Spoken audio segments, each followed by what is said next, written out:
माझ्या कवच कुंडला कोण आहेत? ते शिवसैनिक आहेत. आजची परिस्थिती वेगळी आहे. मला सांगा, या जिल्ह्यामध्ये जे तिकीट वाटले गेले ते कोण होतो?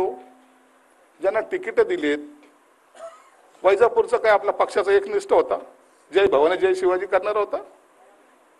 कोण होता?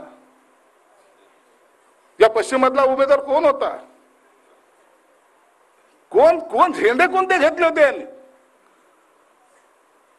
अरे जेव्हा तुम्ही पक्ष विकाल त्या टायमाला तुमची अवस्था ही अशीच नाही, याच्यापेक्षा वाईट होईल हे लक्षात ठेवलं पाहिजे. मला आज बोलताना दुःख होतो या सगळ्या गोष्टीचं. कशाचा यांच्यासाठी आपण तोंड खराब करायचं?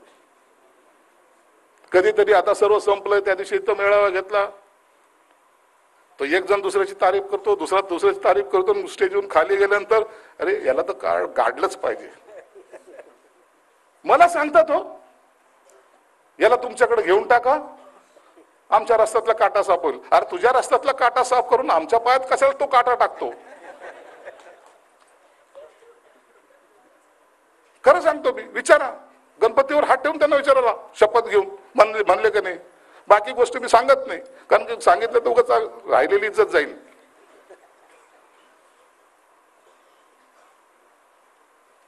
या जिल्ह्याला खऱ्या अर्थानं आपल्याला मजबूत बनवायचं.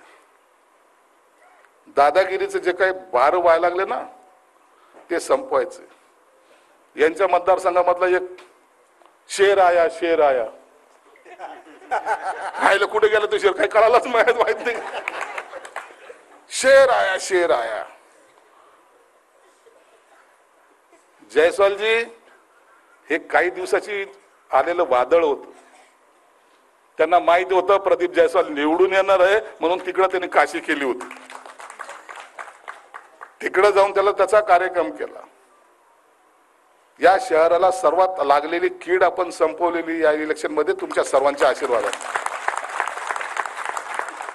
आता दुसरी कीड इथे यायचा प्रयत्नात आहे, त्याला सुद्धा संपवायचंय. त्याला संपवायचंय. चिंता त्याची करू नका. त्या किरीट सोमय कुठं जातोय उद्या. जिल्ह्याचा पालकमंत्री म्हणून तुम्हाला सांगतो, मी या 26 जानेवारी नंतर एक बैठक घेणार आहे. बांगलादेशी आहेत ना, घरोघर जाऊन सर्वे करणार आहे, आणि जे भेटला ना त्याला खरं कायद्याचा बडगा दाखवणार आहे.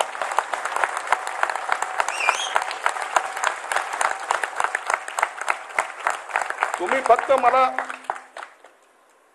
समजून घ्या, बाकी काही करू नका तुम्ही. कधी कधी असं होतं, अरे मी अनेक लोकांना कार्यकर्त्याला सगळ्याला सांगतो, मी पहिल्यांदा नगरसेवक झालो संजीव भाऊ, दुसऱ्या